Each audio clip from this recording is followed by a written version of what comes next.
Hi, doggy. So this is a girl who I met, funnily enough, on OkCupid a long time ago. I think I met her 2000, probably 10, I guess. We had exchanged emails like every single day for about a month. Long emails back and forth when we initially met on OkCupid, just kind of like discussing our lives. And one day we were supposed to meet. Her and her friend were going to come over in the afternoon to my place at on Denison, and I don't remember what happened exactly, but she just kind of blew it off and like she no-showed. She fucking stood me up, you know. So I never actually met her, and cut to a few years later. I had moved to New York. I had been, I don't know, been through a lot, learned a lot. And I was on High Street, and I see this girl at Late Night Slice, which is like this courtyard kind of thing where they serve pizza. So, like, a lot of people go there from the bars or whatever when you're hanging out. And I was, kind of confident and like in my element a little bit, and I saw her and I went up to her and I said, "Is your name Jordan?" And she said, "Yeah." And I was like, "I think I met you." I don't know if I said OkCupid or what, but she used to invite me this summer before I moved back to New York. I would go over to her house every Sunday, just about, and she had this dog that she had recently adopted. She lived across the street from the Parker Roses. This was when I was at my coolest, I guess. Like Jordan started to hang out with me because I was just kind of like, when I had my health crisis. It's a long, long story. I grew my hair out,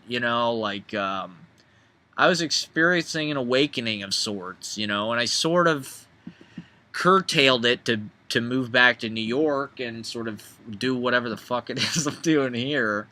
Oh my god, there's two of them now. Okay, so this is Lando, right? That's Lando. Okay. Hey, and man. that's Gravis. You chewed my glasses, remember?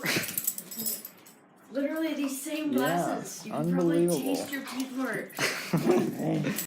We had a weird connection. She would text me from time to time. One time, I was driving back, because I had a car in New York for a little while. I was driving back from New York to Columbus, and as soon as I crossed the state line into Ohio, I get a text from her, "Hey, are you coming back anytime soon?"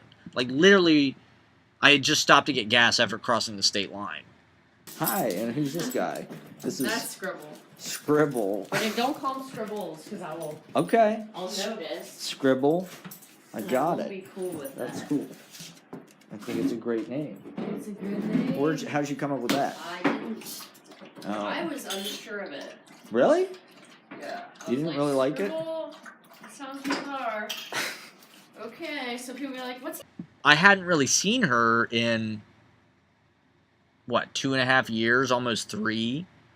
And it was just interesting the way that when we were talking, we had a long conversation, and I sort of unloaded all of my story about the slooge and, my love affair that sort of came out of that, and, just all of the destruction of all of the things. She, as I was sort of done unloading all of this onto her, she sort of just said that she thought that this girl had broken me. It was sort of like a awakening, it was like kind of getting like she threw a cold glass of water in my face or something about like, I need to come back to life. I need to get like confident again. So, okay. That's what I figured. So, just... No, I'll be awake for a while. I'll be awake. Okay, I'll see you in a little bit. Wow. Okay, bye! Okay, everything's working. Oops, that's not it. What's up, Doodle? Come here. No, come on. I feel uncomfortable with that. Oh, really? I'm sorry. Right? right? So I'm just leaving Jordan's house. She got uncomfortable because I started filming her. She started to get sick as the evening progressed on. Me and her friend Charity just started to have kind of an obnoxious conversation about the Amish that we couldn't seem to get out of. I didn't really know how to involve Jordan in the conversation. She said she was very hot commodity right now, and one of the things she found really sexy about me before was my confidence, and she looked me in the eye when she said that. It was like the first time she had looked me in the eye all night. First thing we do, we go to her drug dealer's house. She's like braiding this dude's hair. And like, you know, he's on his Instagram. She's talking about how hot his girlfriend is and like how hot all these fucking girls are that he knows and shit. Meanwhile, I'm just like sitting there watching this, like, you know, fucking really? Like, you were all over this guy right in front of me, you know. And I tried to make the best of it. And I think I did. I think I thought it was suitably hilarious. But I didn't, like, fight for position, really. You know, like, I tried to talk to her a little bit. Maybe I was a little bit needy, you know. Like, honestly, she looked fucking great. And, like, I don't know. I'm beginning to think that I'm not as confident now as I was 2 years ago, 3 years ago when I started doing this, which was the last time that I saw her. I was expecting it to be like commiserating, you know. I thought that because she had just broken off with the dude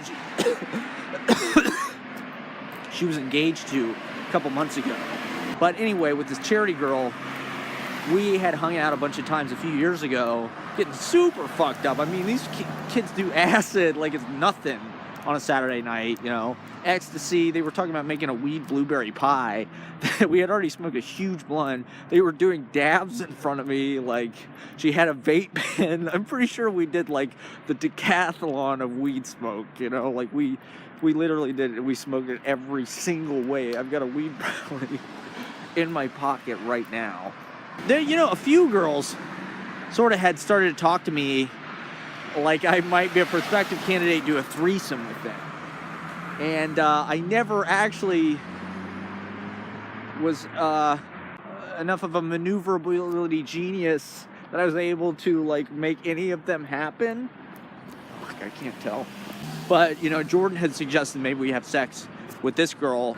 And my tact tonight was kind of the opposite of that. Very much self-deprecating, very much on the defensive. I just kind of went at it right away into my verbal kind of like jazz bop prosody that I do, you know, about the differences between our lives and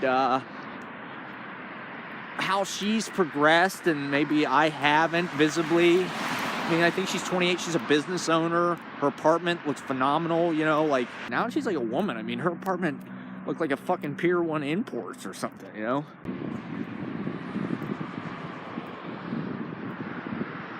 Jordan remembered the story that I had told her about when I was in 7th grade.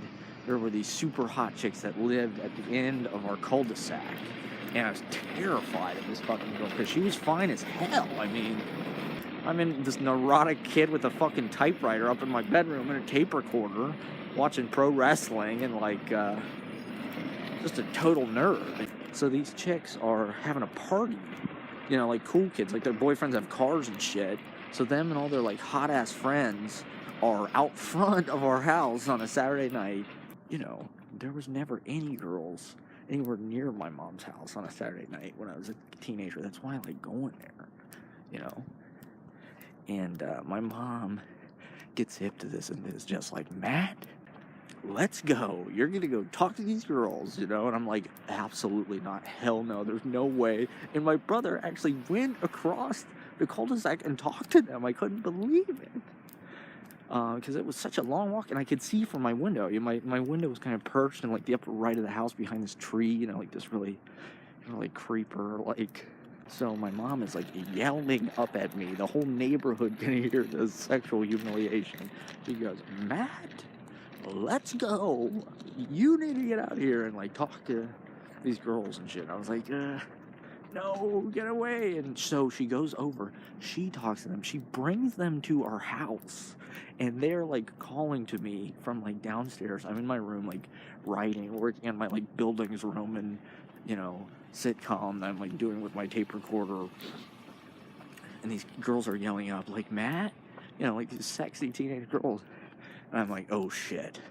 So I have to go down, and I walk across this entire cul-de-sac. Our neighbor Barnaby is like sitting out. Everybody's in their lawn chairs and shit, like watching this.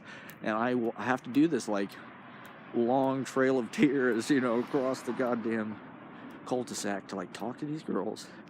And we like sat on the curb, and like it was perfectly lovely, like they were very nice, and like I was completely sexually humiliated, and like they talked about how they had like dated cooler guys that went to our school, like they dated this guy Wes Spurbeck, who was like, kind of looked like Justin Timberlake or whatever, and like,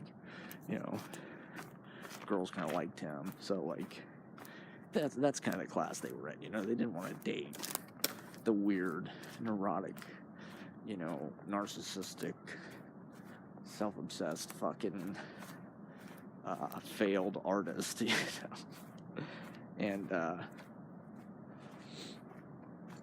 so Jordan remembered that story. She mentioned it tonight. So I'm in an interesting place with my mom right now, because here I am walking down to the riverbank of what she showed me earlier today. It really is beautiful, She might come here at night, look up at the moon and the cove at Oldentangy Village.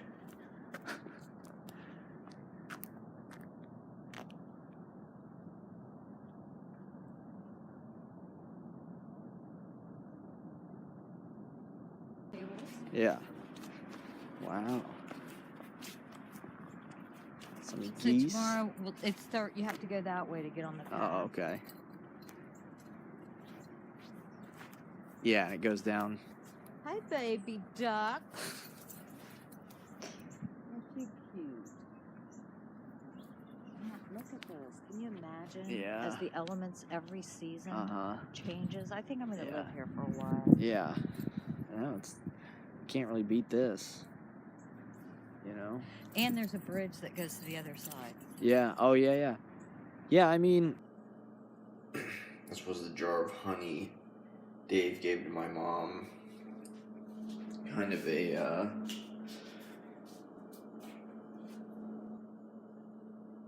Winnie the Pooh image, lovable bear kind of thing to do. Sweet. But also, I don't know, sneaky.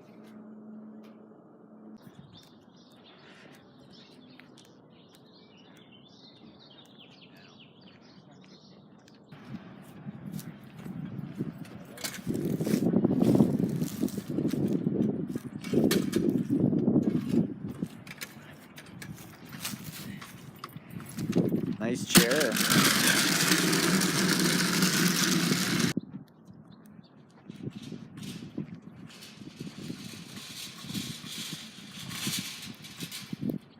Where is it?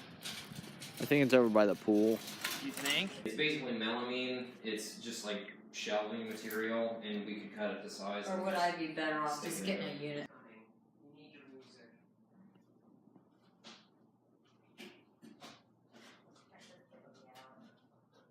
I got that one too.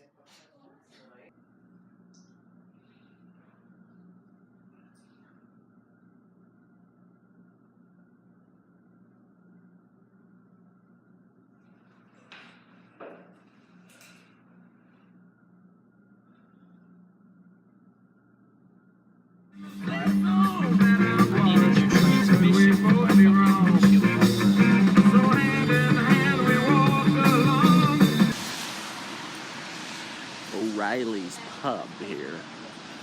Kind of a dinery place. Ray Collins, her son, Right. Patrick, Yeah. has a band called Mary's Lane. Okay. They are really, really. They're like Irish He is music or something? excellent. Really? He is excellent. So they're doing a Ireland tour.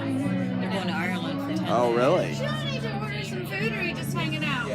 I'm just hanging out. I'm videotaping myself. Oh, good. Sure you are. Of course, you I am. better be. I don't think you should videotape people without their permission. Do you It's think only a that? matter of time. There's just cameras everywhere. I agree with you, but like, people are just gonna be used to it, you know?